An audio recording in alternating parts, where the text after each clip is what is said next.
وما یلقاها الا الذین صبروا وما یلقاها الا ذو حظ عظیم. اس کے بغیر تو نہیں ہوگا. تھوڑ دلے لوگ، کم ہمت لوگ، عزیمت نہ رکھتے ہوں، حوصلہ نہ رکھتے ہوں، برداشت نہ رکھتے ہوں، تحمل نہ کر سکیں، لالچ سے ڈگمگا جائیں. دیکھیے یہ بھی میں نے چونکہ بات کہی تھی، سن لیجئے سیرت سے. حضور صلی اللہ علیہ وسلم کے بارے میں جب مکے کے سرداروں کو یہ یقین ہو گیا کہ تشدد ہمارا فیل ہو گیا ہے، نہ محمد بدل ہوئے نہ ان کے ساتھی صلی اللہ علیہ وسلم ورضی اللہ تعالی عنہم اجمعین، تو انہوں نے دوسرا پاسا پھینکا.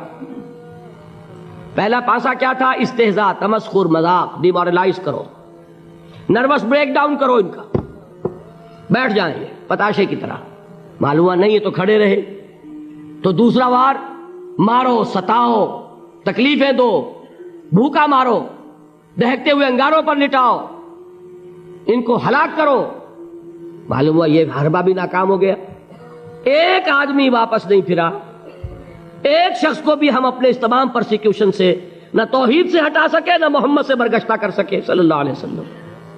بلکہ مرض بڑھتا گیا جوں جوں دوا کی. ان کے اعتبار سے تو مرض تھا نہیں کہ وہ تو بات آگے بڑھ رہی ہے.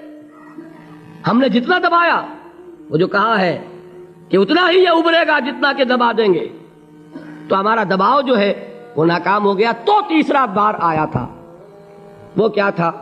سفارت آئی ابو طالب کے پاس. دیکھو ابو طالب، تمہارا بھتیجا جو ہے وہ ہمارے معبودوں کو باطل ٹھہرا رہا ہے، ہم تنگ آ چکے ہیں. اگر تو اسے بادشاہت چاہیے، اگرچہ ہم کسی بادشاہت کے عادی نہیں ہیں، لیکن ہم اسے اپنا بادشاہ بھی مان لیں گے. اگر اسے دولت چاہیے، وہ اشارہ کرے، ہم سیم و زر کے انبار اس کے قدموں میں لگا دیں گے.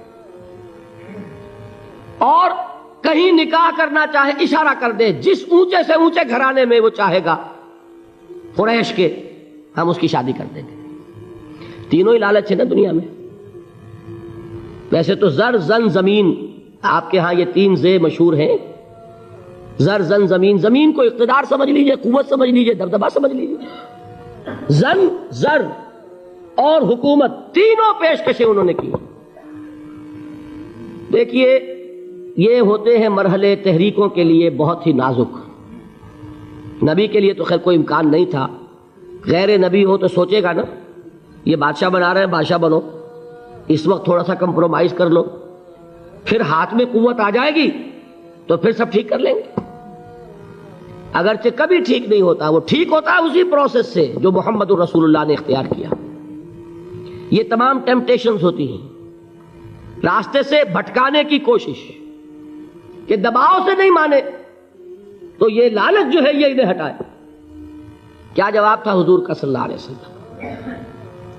چچا نے جب بات کی ہے، انہیں براہ راست تو حضور سے بات کرنے کی ضرورت نہیں ہوئی تھی، ابو طالب کے واسطے سے بات کی ہے.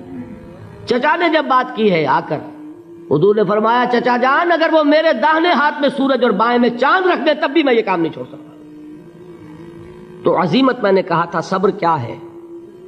اپنے طے کردہ راستے پر بڑھتے چلے جانا، نہ کسی ٹیمپٹیشن سے، نہ کسی پریشر سے، نہ کسی تکلیف سے، نہ کسی ایذا سے، نہ کسی استہزاء سے، کسی سے بھی متاثر ہوئے بغیر اپنی منزل کی طرف پیش قدمی کیے چلے جانا. یہ ہے صبر. یہ صبر کی آخری منزل ہے. اور انقلابی صبر جو ہے اس میں ایک مرحلہ آتا ہے پیسیو ریزسٹنس، ایک آتا ہے ایکٹیو ریزسٹنس. ایک میں صبر محض ہے، جھیلو، برداشت کرو، کوئی ریٹیلیشن نہیں. اور ایک وہ آتا ہے کہ اب آگے بڑھو. بڑا پیارا مصرع ہے، آگے بڑھو یا وقت کی رفتار روک دو. وہ آگے بڑھ کر پھر نظام باطل کو چیلنج کیا جاتا ہے، اور پھر جنگ ہے. ان اللہ یحب الذین یقاتلون فی سبیلہ صفا کانہم بنیان مرصوص. ان اللہ اشتری من المؤمنین انفسہم واموالہم بان لہم الجنہ یقاتلون فی سبیل اللہ فیقتلون ویقتلون وعدا علیہ حقا فی التوراۃ والانجیل والقرآن ومن اوفی بعہدہ من اللہ فاستبشروا ببیعکم الذی بایعتم بہ وذلک هو الفوز العظیم. اللہ نے اہل ایمان سے ان کے جانیں اور ان کے مال خرید لیے ہیں جنت کے عوض. نتیجہ کیا ہے؟ وہ جنگ کرتے ہیں اللہ کی راہ میں، قتل کرتے بھی ہیں، قتل ہوتے بھی ہیں.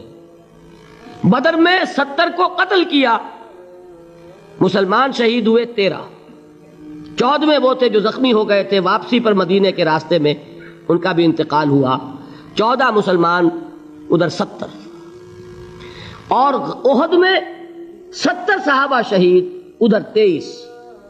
تلک الایام نداولھا بین الناس، یہ دن ہے جن کو ہم الٹ پھیر کرتے رہتے ہیں لوگوں کے مابین، لیکن یہ کہ بد دل نہیں ہوئے، قافلہ بڑھتا رہا۔ اور غزوہ احزاب میں وہ شعر میں کل سنا چکا ہوں محمد کے جانثاروں کا، نحن الذین بایعوا محمدا علی الجہاد ما بقینا ابدا، ہم وہ ہیں جنہوں نے محمد سے بیعت کی ہے جہاد کی صلی اللہ علیہ وسلم۔